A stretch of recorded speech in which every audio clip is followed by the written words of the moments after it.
This is the radio voice of Kutztown University, KUR Kutztown, and you are listening to the Golden Hour, your home for all things insights, discussions, recaps, and interviews about all things Kutztown sports. I'm Tommy Scuderi here with you, and I am joined by women's head basketball coach Janet Malouf. Coach, thank you so much for coming on the show. Thanks, Tommy, for having me. So, Coach, I want to start a little bit with your own story. What was your journey like to get to Kutztown as the head coach?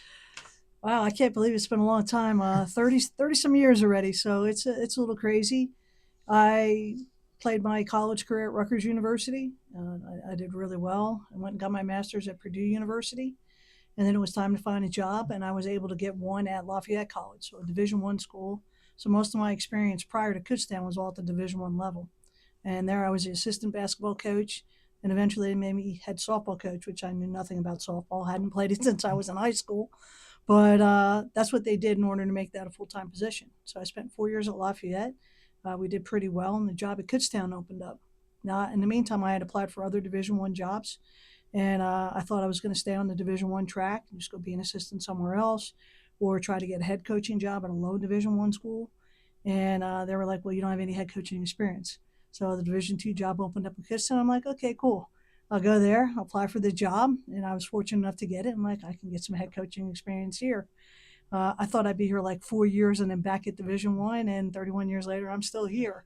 And I didn't think I was going to be here, but I'm really proud of what I've done while I've been here. And it's just a different animal. Division I is such a business, and it's such a job, and Division II has really opened my eyes up to a lot more things that are important, just about playing college sports and going to college with that as part of it, as opposed to you're going to play sports and you get your degree. It's really a balance, and that's the identity of Division II, is having a balance. So you have your athletics, you have your academics, and you have your social aspect. And it's, as I get older and older, it's become more and more important. I mean, yes, I still want to win and all, but the whole experience for these kids, you only get 4 years, and to make it the best 4 years that we can from an academic, an athletic, and a social experience for them. That's really what we've tried to do. So with basketball, like, we've taken some different trips, try to go see places they might not normally see. We've been to Texas, been to Montana.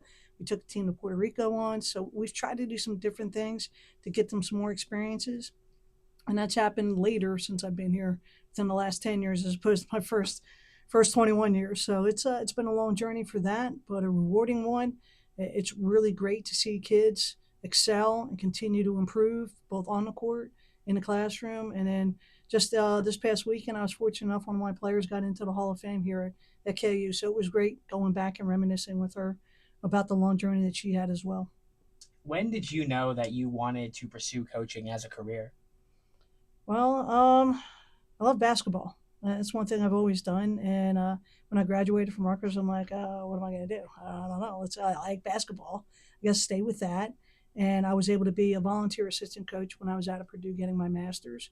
And then I just loved really the teaching aspect of basketball and helping these kids see what it's like, learn what basketball is like, the plays, all that kind of stuff.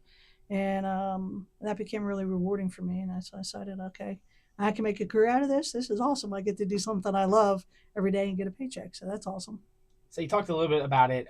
You when you initially came to Kutztown, it was kind of in your mind just going to be a bit of a pit stop to try and get to Division Yeah, One level, but you're still here, right? What would still you here. say like appeals to you about Kutztown that has caused you to stay here year after year after year? Well, I'll tell you, in the beginning, I mean, I applied for a couple jobs. I tried to get them, and they were like, "Well, you're not Division I, you're at Division II." When I got here, they were like, "Oh, you need head coaching experience." Well, I got head coaching experience now. Then it went back to hiring Division I assistants.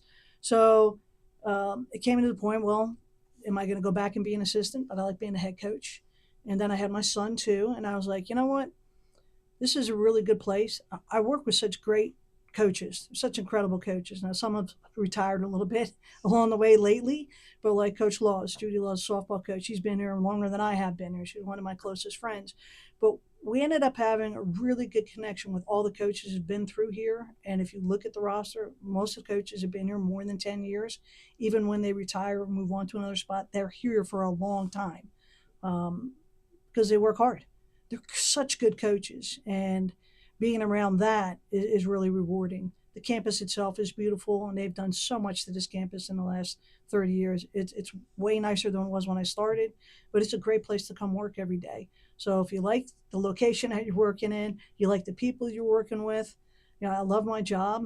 And you're going to have ups and downs sometimes being where we're at here because we aren't a fully funded kind of program. So maybe you have a great year, maybe you have a tough year. And it's never been all about the wins for the administration. We're like, hey, you're losing, you're fired. So we don't have to worry about that. We can really grow, you can develop, you can put down roots. And again, if you look at the coaching staff, a lot of people have put down some roots here and they're really good people. So that's kind of what's kept me here. I stopped looking at Division One a long, long time ago. I don't feel the need to do that. I feel the need to make this the best place I can possibly do every time I step on the court. And I go to work every day trying to make this the best place for all the people who come here to play for me. And I think the focus of that has been really rewarding for me over the last 31 years. Yeah, and one of those coaches that you have worked with for a number of years now is Coach Hallman. With him being promoted even to associate head coach last season, how important is he to the program as of late?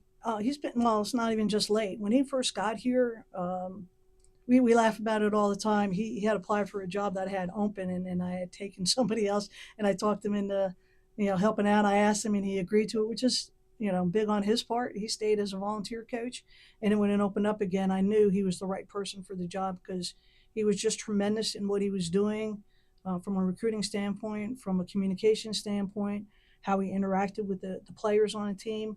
He's younger than I am, obviously, because I've been around a long time, and to bridge the gap between me and the players and bring different ideas and fresh ideas. He played at the Division 3 level. I played at the Division 1, and we're both at Division 2. So we kind of found the strengths of both of ourselves to really immerse him into here to make this such a great place. And I think you've seen that over the 14 years that he's been here with me. Our teams have been competitive. They've been really good. We got good kids. They're good students. They work hard, and part of that is obviously attributed to him. I mean, he's been a great addition to the staff 14 years ago. I'm glad he's here, and he certainly challenges me, which is good. He's a little sports fan, and he loves it, and we talk all the time. And I think that's, if you have good assistants, you can stay sharp and you can stay relevant and you can keep your team excelling to the top level because you have to come up with fresh ideas. You can't stay doing the same old thing. What I did 31 years ago does not work with these kids today. So we have to get fresh ideas. We have to develop, and we have to trust the people that we're with. And I'm fortunate that I really have a really great assistant. You are listening to the Golden Hour. I am here with women's head basketball coach Janet Malouf. And Coach, what would you say has been the most rewarding part of building this program over the past 31 years? Again, it's going from when I got here, my first year we went 13-13, and then we won 20 games and made the NCAA tournament for the first time in school history. Little did I know it was going to take probably another 15 before we did it again. Um, the rewarding thing is where we're at now. It's been a struggle for 31 years. Again, we're not a fully funded kind of program. Getting kids to buy in that, yes, come here because you love KU. Don't come here because of the money, because we're not giving you a ton, but we are going to make this the best experience. We've had a lot of kids buy into that. I think one thing we do really well, and that's probably the whole coaching staff, we develop the kids that we get.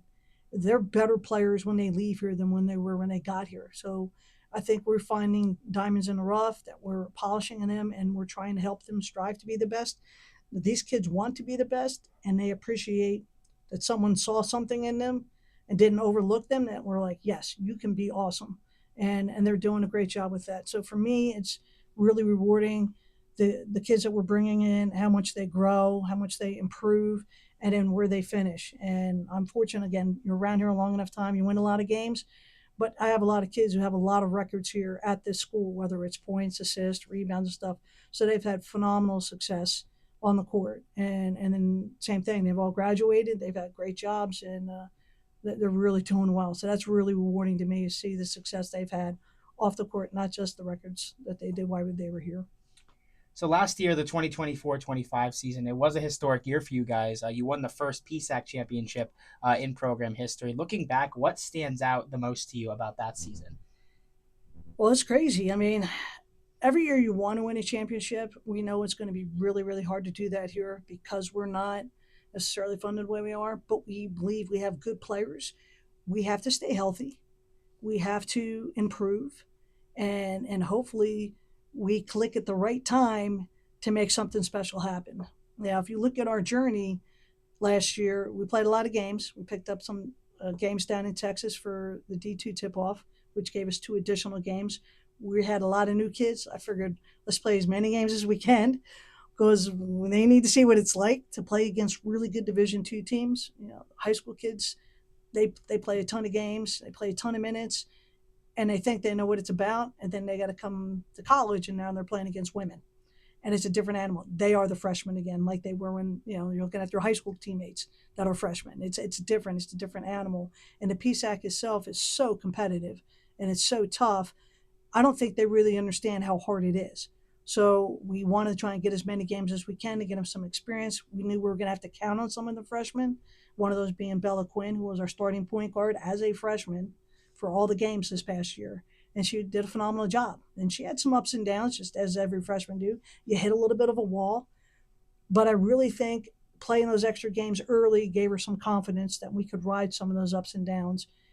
And then when the kids started clicking, when it clicked, it started clicking, and we went on that 12-game win streak, which was phenomenal. And sometimes I'm like, I don't even know how we won that game, but we found a way to win every game, which gained some more confidence for us. And the kids were positive with each other, and all it was about was just let's just win this game, and then let's just win this game, and then it just kept going. Next thing you know, we got 12 in a row, and we're like, okay, we feel good. We weren't ahead in all those games. We came from behind in a bunch of them. We were down by 20 in the third quarter, still figured out a way to win. And when you can do that and understand that you can come back and win, then you don't quit. And that team did not quit. They played hard the entire time. And again, started 6-10. We could have quit, and we didn't. And we kept fighting. We started winning, and then it just snowballed. And sometimes that happens, and it was phenomenal. It was great. What an unbelievable experience. Was there a particular moment in that season, if it was along that 12-game stretch, or that you thought this team is really special and has the potential to go all the way? Well, I think it started. We all had a heart to heart after the Edinburgh game at Edinburgh. We got crushed. We didn't play well, and we came back to campus and we had a heart to heart, and we said, what is it we really want to do, and what are we willing to do in order to get it?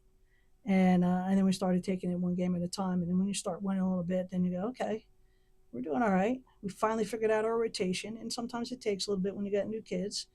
And the kids started stepping up, and then kids really started taking off. Nia Pulliam was incredible last year, player of the year. She was incredible. Really started taking some things on her shoulders, like, yes, I definitely want to do that. And by the time we got the playoffs, Abby Hearn was phenomenal in playoffs, right? And she was like, we're winning this. But we felt like we could win because we had come from behind so many times, and we did pull it off, and the kids were clicking, and we started having our rotation, and we knew who was going in when. Like, things started settling down, that it really started meshing, and they got along great, and it was tough, but all year they got along great. It was just a matter of having experienced players click with the new kids that came in, and they did. It just took a while, and when it did, though, man, was it special. So I think it happened right. We had our talk after the Edinburgh. I mean, we lost to them by a ton, and we beat them by 14 in the playoffs. Like, where we came from when we played them earlier to where we were at the end, night and day. And that's a tribute to the kids and how hard they worked, and really figuring it out, and getting a rotation that worked for us. So I want to go back to that championship game. What was going through your mind as the clock, started to tick down in those final minutes before it hit zero? Um, I shouldn't curse, but like, I mean, I don't really want to say that, but it was phenomenal. It was awesome. It was unbelievable. Like, I couldn't believe we won, and it's not that I never thought we could. It's just the likelihood of that happening with the tools that we have at Kutztown. It's just so hard, and it's kind of surreal. We're like, we actually did it. Like, you strive for it, you want to do it, you want to get it. I'm sure the kids are jumping up and down, and the more they go back and thinking about it, they're like, we really did it. We actually did it. For me, we'd been in a championship game one time before, and we lost in it. It was probably like 8, 9 years ago, and it was tough because we put everything into it. And I thought that year we had a chance of winning it, and we didn't, and we were all kind of crushed by it. Now, all those kids weren't on this team. That team was long since gone. That was a special team. This team that won the championship last year was special, and that they kept playing and they didn't quit, and they knew what they wanted, and then they did it. But it was kind of like almost playing like we had another game yet. Not that we were. This is it. This is the ultimate thing. And that was, no, we're winning this game because we want to play another game. Because I don't know if we would have went to the NCAA tournament had we not won that game. So I think they were so locked into winning that game. And then we played the next game. We were winning that game that it was kind of surreal when it was over. It was like, did we just do that? Yeah, we did. And it was awesome. It was unbelievable. I'm so proud of that team, and they deserved it. They played that hard in order to get it. This is the Golden Hour with head coach Janet Malouf. And coach, what did that moment personally mean to you as a coach? You talked about what it meant to the team, but for you yourself to finally get that PSAC title. Yeah, I mean, it was elusive. I mean, my God, it took 31 years to get it. I hope it doesn't take another 31 to get another one, but it meant that we were doing things the right way. Like, it was so rewarding. Like, all the blood, sweat, and tears you do through all the years you're here to actually accomplish it with the little bit of tools that you have and actually come through it and get it for these kids. I experienced it myself in college. We won a couple of championships when I was at Rutgers, but for them to get it, and then I coached them to get it, and we actually were able to get it with, like I said, the small tools that we have here. It was really rewarding, and all the hard work that they did, how much we spent on fundamentals with them, that they carried those through in that game, and I think we were just fundamentally sound, and that's how we have to win here, and that was really rewarding to see all that kind of hard work play off and play out, and that we were able to get So obviously the goal is to go and do it again in 2025. But it. are there any other specific goals that you've set with this team so far? Um, really enjoy it. I mean, as I get older, it's about enjoying the competition too. Yes, we want to win every game we play. We played 2 games this weekend. We lost the first one by 4, and we go up to the locker room. It's our first game, and I guess I should have been more upset than what I was. I was upset we lost the game, but I was really proud of how hard our team played. It's all new kids again. It's like 9 new kids. It's like, really, we're going to do this again, but we have to figure out how to play with each other. But the big thing was they played their butts off. They played so hard, and they listened to what we were doing from a coaching standpoint. We spent a lot of days prepping for this game and executed a game plan. Yes, we had some miscues. Yes, we missed some shots. We turned the ball over a little bit. But the essence of what we wanted to do, we did. We just didn't make all our shots. And they made 4 more free throws than we did. And that was a game. We lost by 4. So I was really proud of how our team played. We got down in the third quarter. I think it was by 9, and we could have folded right there, and we didn't. We fought back, which tells me this team could be really special. Like, they really want to succeed and they want to compete. And then we played our second game, and we just killed that team. So, like, we had the potential to be really good. And I think we are better right now as a collective than we were a year ago, because we're meshing a little bit better right now than we did in the first couple of games that we played last year. So this team can be really special. I think if we stay healthy and we stay locked in and just playing one game at a time, yeah. Do we have a chance of maybe repeating? Sure. But I want them to enjoy the experience of every game of, let's compete, play to the best of our ability, and if we win, we're going to be so excited, right? And yes, it's college athletics. You're trying to win the games, but we don't want to look back and go, well, if I just played a little bit harder. No, let's play as hard as we can. And maybe we don't have a good day, right? That happens. But not because we didn't care, we didn't try, and we didn't play as hard as we can. So I think the journey for this year is just, let's lock in, let's enjoy every minute with each other. The team is so tight again, which you never know. Every time you get a new team, it is a new team, even though you might have returners. But they play great together. They're great to be around. They're fun to be around. They care about each other, and they work really hard. And as a coach, that's one of the most important things you can expect from your team, and hopefully you have, and we have that this year. Yeah, so you talked. There are a lot of new additions to this team. What can you tell us about some of the new additions, whether it be some freshman transfers that Yeah, make up the so we 2025 squad? got some transfers that we don't normally do a lot of transfers this year. We have a bunch of transfers because we had some freshman kids left from last year's team, and obviously we had our 4 seniors who were really good in that championship game. So I'd be remiss if I didn't mention them. Obviously, Nia Pulliam, who was Player of the Year, Abby Hearn, who had a phenomenal tournament. She was great. Um, Bella Curry was our backup point guard, had some really big plays in there, and Shannon Romoldi was our defensive stopper. So those 4 all graduated. We have to replace those. And you're not going to replace them themselves, but we got to replace their production or their intent or what they did on the floor for us. And I think we've done that. And some of those kids are more of transfer kids than necessarily freshman kids. So right now for us, two of the transfer kids that are playing really well are Ari Smuda. She transferred from a school in Florida. She's a local kid from down in downtown East, so she's coming back home and she's excited about playing here. Danae Elsie, a kid from Coatesville, who was up at Mansfield last year and transferred after 3 years there because she wanted to have something special her senior year. Those two are local kids that are playing exceptionally well. Um, and they realize how special it can be and they want to be part of something special. So they're doing really, really well. I'm very happy with them in the first two games that we played. Um, our other transfers, we have a backup point guard who's a transfer, Jada Brenneman, and she's learning and getting better. So she's going to help us. I'd be remiss if I didn't say the returning kids are doing a good job. Um, Layla Hurley, Bella Quinn, Olivia Smellis. There are three of our captains. And from a leadership standpoint, they've been there. They started, for us, most of those games last year. Bella, all of them. Layla was all of them. Liv started all of them until the playoffs. And she gave up her spot for Abby to start and then showed what a true teammate she is and what a true leader she is. And the three of them together are running this team, right? They might not put up all the points and stuff. You might not see their names all on the stat sheet. But without them, this team doesn't go. And they're integral to this team. And so the three returners who have the most experience in a championship season are doing phenomenal. Taylor Gersh, who played a little bit last year, has really stepped up. I'm really proud of her and how she's come. She's a junior now. So, again, having some experience playing in this league a little bit, she's starting to play the way I know she's capable of and the way we'd like her to play to contribute to this team being successful. And then the last one I'd like to mention a little bit is Madison Siggins, again, transferred last year, came in the spring from East Stroudsburg, wasn't allowed to play with us, but was around the team and that excitement. And she wants to bring that to this year. And she's been doing a phenomenal job her first two games, just playing hard defensively, getting on the boards, and doing some of the little things. So we have a mix of returners. We have a mix of transfers. We have four freshmen on our team this year. They haven't all had a chance to play yet because some of them are a little banged up. They're realizing what college basketball is about.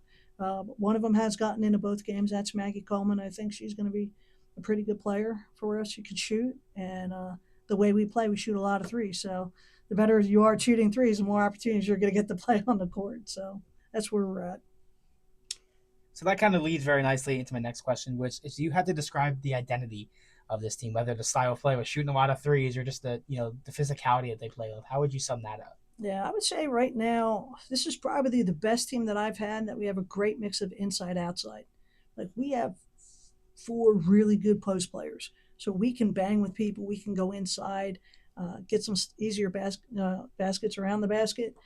But then we have some really good shooting. We have some kids who can shoot the three. And I think our identity is more or less let's pound it in, let's get some threes, and let's just play defense like nobody's going to notice us. That you're going to rue the day you come into our court because we're going to guard you and we're going to guard you hard and we're going to be physical and we're deep. So if we get in foul trouble, doesn't matter. We got somebody on the bench ready to come right back in and play just that tenacious and just that hard. And for us, having that kind of depth, I think is really what's going to lead us to have a really successful season.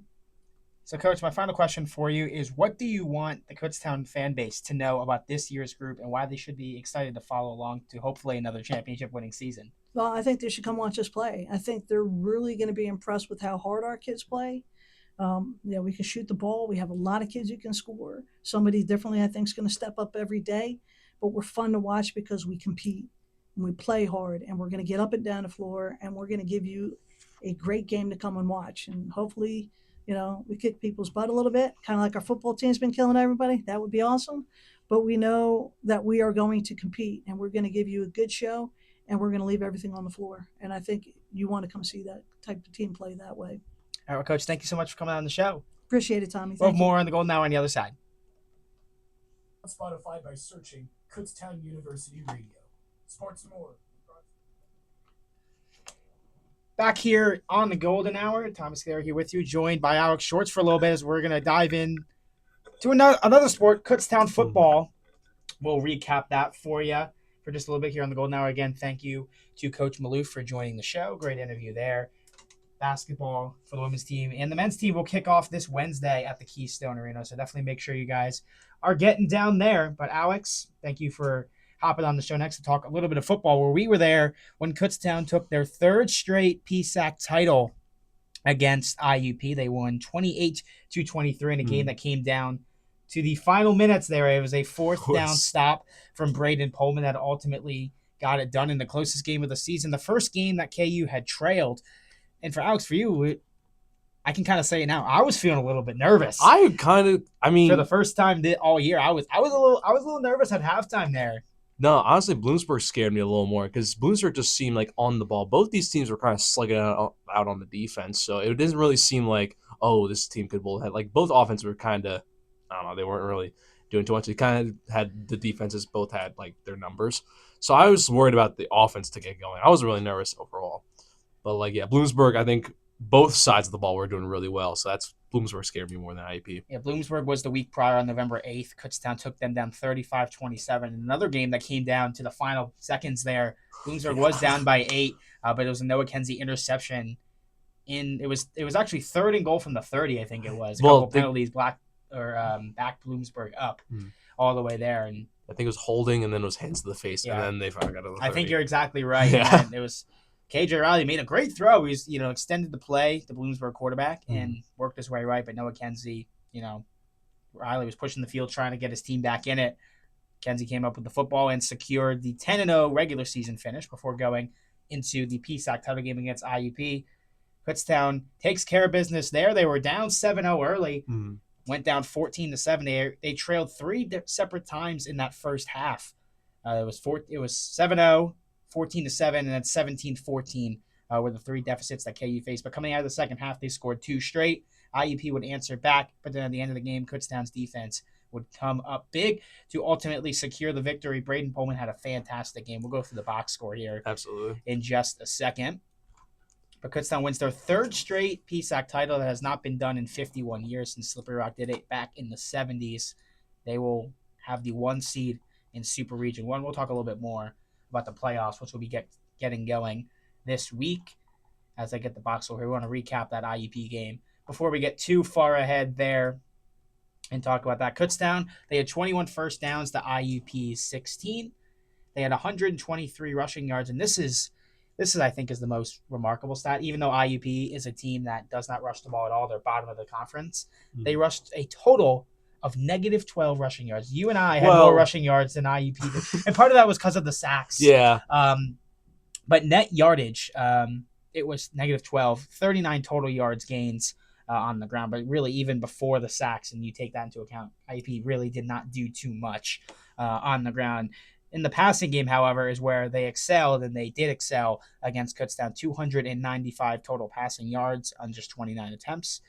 Or 29 completions on 37 attempts. Kutztown had 188. Not too much of a passing game from KU. They relied on the ground game a little bit more, which was what we expected.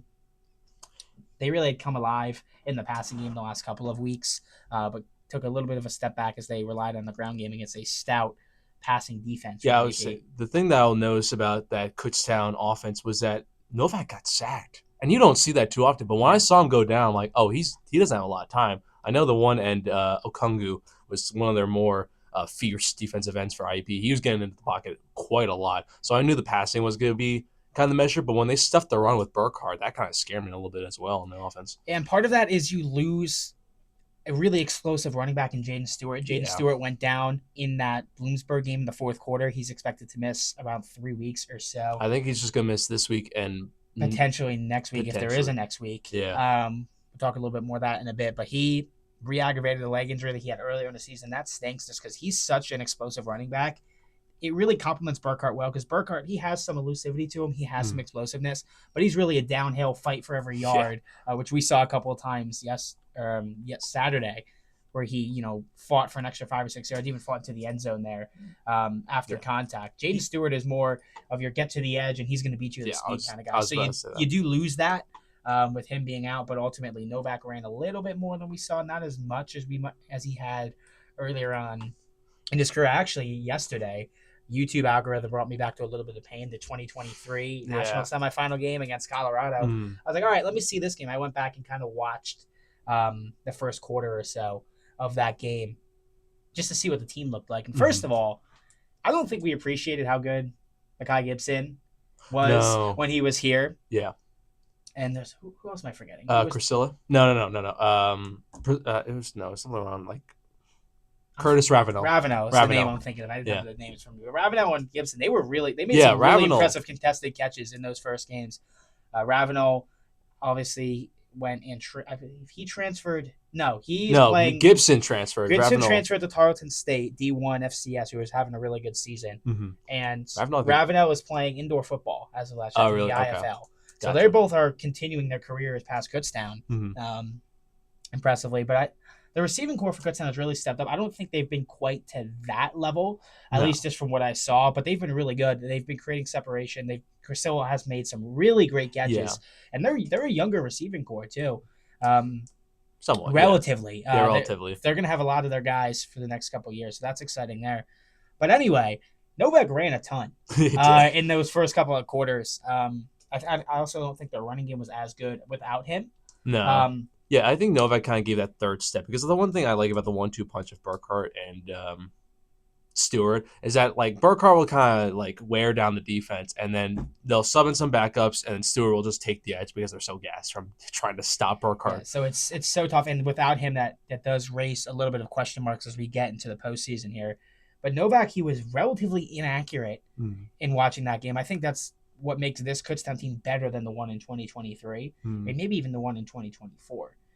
Yeah, 2024. Watching that Slippery Rock game again, they were the better team. They were the better team. It's just they just didn't play like the better team. So the offense, but I feel like the momentum shifted because I think the one thing that took them totally out of it, I kept saying on the sideline, was Slippery Rock kept giving to this one guy. I think his name was Long. Just kept throwing a deep bomb to him Brain Long every single time. Quarterback coach at Shippensburg now. Yeah. I think we talked about learned that earlier in the year. Yeah, but every time I think he finished like 170 yards and like a touchdown, just because they would throw it up to him and he would catch it almost every single time. Actually, Braden Long was the quarterback. No, I don't know who you're thinking of. That no, there's a receiver that they just tossed up to, and every time it just sucked the wind out of the stadium. It felt like, and I felt like I know who I'm forgetting the name, but I know me too. He was the guy that had like the fourth down overtime. Yeah, he was a part of it. Yeah, they threw it to him. I think he pitched it to him. Let me pull it up here. I'll keep talking about it while you pull that up. But I know that just sucked the wind out of this Kutztown offense. I think the really only reason Kutztown stayed in the overtime was that Novak's helmet got torn off. That's kind of how they stayed in. Once that got torn off, that's a penalty, move it up forward, and then they scored on that. But then Slippery Rock came back and clearly won it. But yeah, looking at the offense this year versus last year, one thing is I feel confident in Novak passing. Logan Ramper is who you're Ramper, that was 9 catches for 120 yards in that Kutztown game. Yeah, he was destroying our secondary.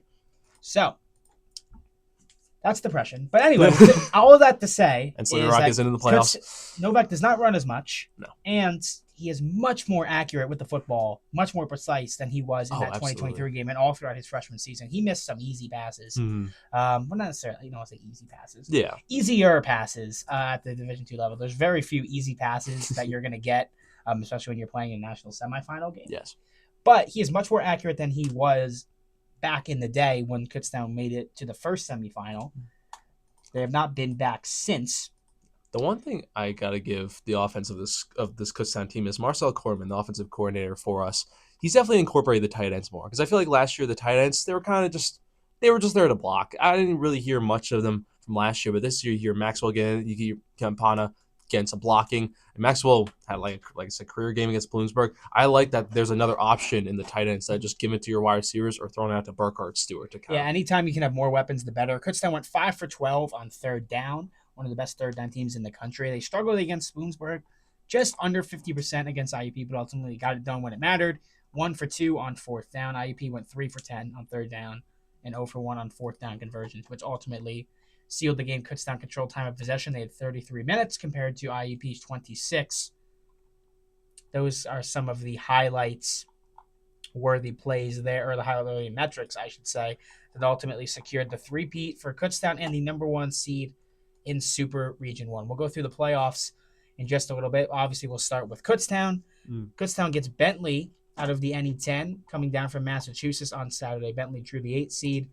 They really stole a playoff bid. This is the first year that Division II has had automatic bids, Yeah. meaning every conference champion will get a bid into the playoffs, no matter even if your conference is perceived as weaker or whatnot. There are 16 conferences, 16 auto bids. Bentley upsets Assumption after they started 0-3. Bentley did, I should say. They went on a run, ultimately won conference games when it mattered, took down Assumption, who was really the top dog out there in the NE10, and got the job done. Now, that being said, Kutztown beat Assumption 51-14 in the opening Yeah. game of the season, which, how much of that can you point to? It was the first game of the year, and they're coming down from long bus ride. It was rainy. It was lightning delays of all kind that we had never really seen before. Kutztown has played Assumption really tough in some opening games over the years. I think a part of that is you can't necessarily, just because Bentley beat Assumption a little bit, Assumption's probably the better team. Assumption in the playoffs as well. Yeah. Well, I mean, I like Kutztown in this matchup. It's the first time ever seeing Bentley, which is why the playoffs are such a cool thing. You're going to see teams that you otherwise would not get the opportunity to. But that'll be Saturday. We don't have an exact time yet. We're expecting around noon. yeah, I think it's gonna. I think we're thinking noon kickoff is what they are aiming for. But it depends on the NCAA. It depends on Bentley being able to travel. So noon at latest, I would guess 1 o'clock kick. We'll have that on KUR. As always, myself and the rest of the sports team there. Yeah. But I want to get this playoff bracket. I was looking at some of them as they were coming out. I was kind of looking up some of these teams and see if any of them had common opponents. I mean, I talked about Bentley. So we have that Assumption game in the NE10. Westchester faces Bentley in their first game of the season, and Westchester beat them 30-13. So against first game of the season, not sure much, but Bentley losing to an opponent that we beat 41-7. I don't know. It's just the common opponents. I know in the same Super Region 1, I think the 3 seed knocked off the 2 seed at one point. I think Virginia or something. I think it's Virginia Union knocked off John C. Smith College at one point in the season. I'm like, it's up for I grabs. think they played recently. Yeah, they did. I think they played like last week. Mm-hmm. But anyway, the number 1 seed is Kutztown. They will get Bentley, and I think it is officially set for 1 o'clock now. Oh, is it? That is what the NCAA website is saying as of now. That could just be a placeholder. But the initial indication is 1 o'clock. Yeah, why is everything? I think everything's 1 o'clock. Well, yeah, they all are saying 1 o'clock. So every game will be playing at the same time, which good luck tracking that. You're gonna have a lot to talk about. Yeah, 32 teams in there. Well, obviously, we'll do our best to give coverage of that as for anyone that will be covering the Division II playoffs. But the other bracket down is IUP. They get the 4 seed. They still will get a home game after losing to Kutztown in the PSAC title game. I think that's well deserved. The travel. They will host Assumption. Yeah. Excuse me, I had to sneeze. No, bless you. But that travel for Assumption, you thought it was long coming to Kutztown. It's even longer on IUP. Longer going to IUP out west there. IUP hosts Assumption. Kutztown, if they knock off Bentley, will get the winner of that game the week after on the 29th. Johnson C. Smith gets Frostburg State, and Virginia Union gets Cal U. The winner of the Johnson C. Smith and Frostburg State game plays the winner of Virginia Union and Cal U. If you're unfamiliar with how the Division II playoffs work, we'll give a quick summary here, and then we'll get Alex on his way. Mm-hmm. But there are 4 super regions. Kutztown is in Super Region 1. I believe it's the MEC, the NE10, CIAA, and PSAC that make up Super Region 1. It's really like the Northeast is essentially what you're going to get, with a little bit up to like Massachusetts down there. Not down there, where it kind of doesn't, further south is Pennsylvania. But you're going to get some of your more northern schools. Then you're going to go like the Southeast is Super Region 2. That's West Florida, Valdosta State, North Greenville, teams like that. Then you start to go out west. You get out to Michigan. That you got Ferris State, Findlay, Minnesota State, University of Indiana, or University of Indy. Excuse me, not Indiana. Mm-hmm. Indiana is number 2 in the country in Division 1. And then Harding, you have teams from Arkansas, Missouri, Pittsburgh State, which you would think is in Pittsburgh, Pennsylvania. It is not. It is in Missouri. Yeah. It's spelled Pittsburgh, Pittsburg, not with an H like Pittsburgh is. Pittsburgh knocked off Central Washington, Western Colorado. So those are some of the teams. Sorry, go ahead, Alex. I think Pittsburgh State, they're one to – that's not like going to be easy in Palmer. I think they knocked off the 3 seed, so we could be – not West Florida. They're a really good team. They beat Ferris State last year. Yeah. In their opening game. They're a really good team to watch. Especially with Harding. Keep an eye on Harding and Pittsburgh State, which Harding has a really tough test in Northwest Montana State. Those 2 teams have gone at each other quite a lot. I remember them watching the D2 Media roundup last night. There's some complaints between the Harding and Northwest Montana State faithful that they have to play each other in round one because they were kind of hoping that would be a potential later matchup. Yeah. Because they believe Montana State earned better than an 8 seed, and Harding being the 1 seed should have gotten a weaker opponent in round one. Well, that's just but how it's the playoffs. It is what it is. Travel is a big part of it. At Division II, it's less. So the first 4 seeds are seeded, and there's not any seeding down there. So it's mostly just for travel.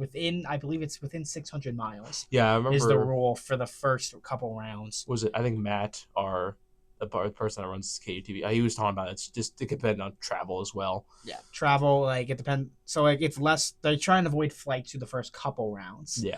If possible. Once you get to the Super Region Championships and semifinals, flights are going to happen. I mean, I think Assumption's going to hopefully take a flight. That's going to be a 9-hour drive for them.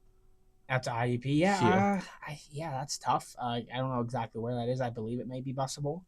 It's by Pittsburgh, Indiana. It's 30 minutes, southeast of. Let's get the exact. That's what we'll do before we wrap up and we send John your way out. Yeah. We will check the distance between Assumption. I mean, I think IUP. it could definitely be 600 miles or less than 600 miles, but it's going to be close. It's not. Let's see. Google Map here. Assumption University. Going to IUP. It is. Yeah, you're exactly right. It's an 8-hour drive. It's 493 miles, so it is still drivable. It'd be about a 4-hour flight. They would fly into Pittsburgh. Would be probably where they go, and then bus in from there if they wanted to do that, or they can just hop on a bus and make the 8-hour trek, which I imagine is probably the cheaper option. What they will end up doing That too. Over to IUP, but that's why the regular season matters, right? Mm-hmm. That's tough. That's just travel. That's tough travel. Now you're the road team. You got your work cut out for you. But that's what the playoffs looks like. We'll talk a little bit more about that a bit later in the show and about some other sports as well. We got some more to touch on. Just 10 minutes left here on the Golden Hour. We'll get Alex on his way. Appreciate him hopping on, talking some football with us. We're going to briefly step aside here on the Golden Hour. Back in just a moment. Definitely check out Sports and More about an hour from now here on the radio voice of Kutztown University, KUR. Final 10 minutes here of the Golden Hour. Tommy Scuderi here with you. Thank you to Alex for jumping on, talking a little bit of football with us, how to get him on his way. Has some classes, does he? But some final thoughts on football before we round out some other sports and close out the show here. Kutztown, they do move up to the number 3 spot in the AFCA, the American Football Coaches Association poll. They were 4 pretty much all season long, but West Florida, the team that was ahead of them, drops to Valdosta State, who just I believe has 6 wins on the season, maybe 7. They were in the national championship last year. They got beat up by Ferris State, but they were in there. Took a little bit of a drop off this year, a lot of a younger roster. But ultimately, they knocked down West Florida, who was ahead of Kutztown. And I think that's big because now Kutztown at minimum is the 3 in the country. Now, if either Ferris or Harding lose and Kutztown wins out, they're going to get a home semifinal game. I would say if both Ferris State and Harding win out and they are in the semifinals, Kutztown will have to go to either one of them. If current trends hold, they would have to go to Harding, which is in Arkansas, so that's quite the flight there. But this bracket is not a gimme. There's some really tough teams in Super Region 3 and 4, and obviously in Super Region 1. But Kutztown does have the potential to potentially host a semifinal game with a trip to McKinney, Texas, the national championship on the line. So a lot to be excited about. The playoffs, round 1 start this Saturday. Keep updated for the exact kick time. It's NCAA website says 1. In talking to the sports information department, they are aiming for 12. But we'll see what exactly it is over the next day or so. The initial start time for that game will be announced. But another team that's also in the national picture is the field hockey program.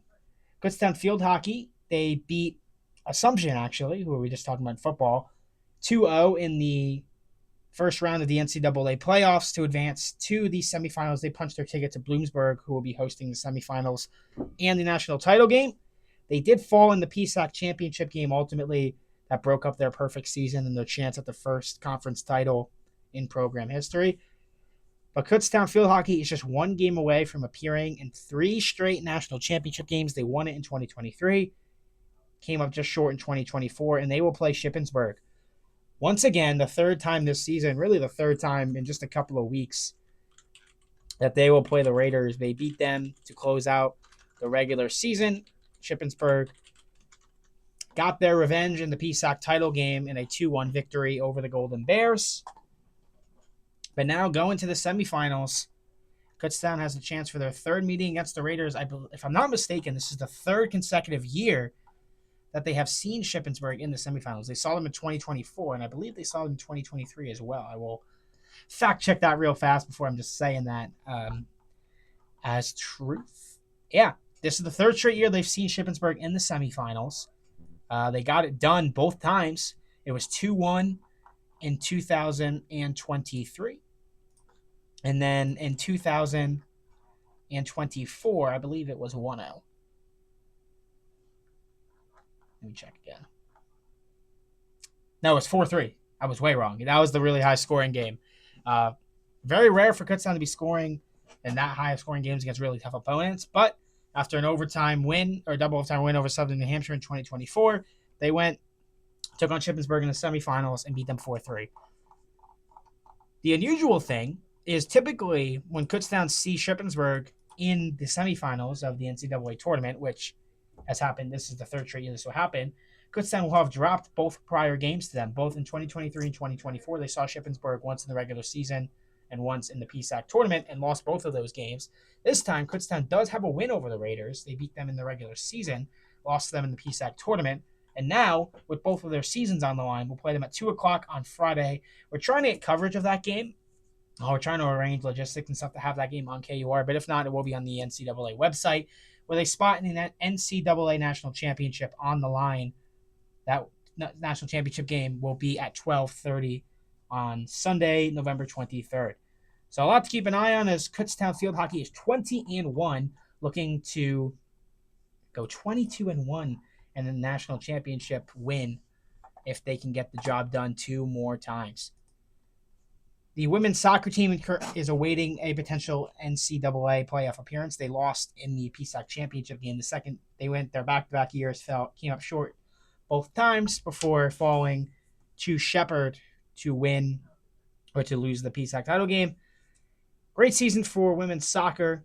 We'll see if that continues. I believe the show is upcoming if they get a spotting or potentially host a pod out there. So keep an eye on that. And then finally, the women's volleyball team just missed the playoffs by pretty much one match, but it's a remarkable turnaround on the season. They beat Shippensburg, the number 1 team in the conference at the time, to close out the season this past Saturday. They also won on Friday. So they closed out with 2 straight match wins over tough opponents. They will finish 5th in the conference, just 1 match behind a playoff spot. So they really fought down the stretch there, trying to get into the playoffs. But in the first season under head coach Jason Barshinger, Kutztown volleyball, they finished 15-13, a winning record just outside of a playoff berth, and a lot to look forward to for that volleyball program. So that's the quick wrap up here. We ran a little bit long talking basketball and football, so we have this kind of speed run through that there. But again, thank you to Coach Malouf for coming on and sitting down with us as basketball season is about to get underway. Women's and men's team take on Penn State Schuylkill on Wednesday. Women's team will go at 5:30, men's team at 7:30 for basketball season officially getting underway. Winter sports are just about here. Some fall sports have closed out. Volleyball, this will be the final time we really talk volleyball unless there's any developments or anything in terms of conference honors. So to the volleyball team, congratulations on your winning season. Congratulations on a hard-fought year. And congratulations to new head coach Jason Barshinger, who we've talked about all year. Really turned the program around. They won just 1 match a year ago. Barshinger did not have the opportunity to bring in any transfers or even really recruit. He was hired in July. Just had to take on the team that was already there and turn them into a winning volleyball team already with a lot to look forward to. I've talked to him all throughout the season. He has a great plan for the program. So excited to see what happens there. But congratulations to the volleyball team. Congratulations to Kutztown football, who won their 3rd straight PSAC title, the first time that's been done in 51 years, and will try to punch their ticket to a potential national championship game But first, it all starts with the first round of the playoffs against Bentley Saturday, either at 12 or 1 o'clock. But either way, KUR will have live coverage of that game. KUR is potentially will have live coverage of both basketball games. We're still arranging logistics there on Wednesday. But if not, Golden Bear Sports Network, I will be calling that on the live stream as well. Shameless plug there. Check out our basketball program or just go out to the games, right? They're great at the Keystone Arena. Great environment there. But that will do it for this edition of the Golden Hour. Appreciate again to Coach Malouf, Alex, for jumping on, talking some football, and to you for listening to the Golden Hour, whether it be live or whether it be after the fact on Spotify, Podbean, or even on the YouTube channel KUR The Golden Hour. All these are recorded with video and uploaded there after the fact. So the Coach Malouf interview will be there as well as the rest of the show. So definitely make sure you go and check that out as well. We'll get you back to some of your favorite music and shows here on the radio voice of Kutztown University, KUR Kutztown.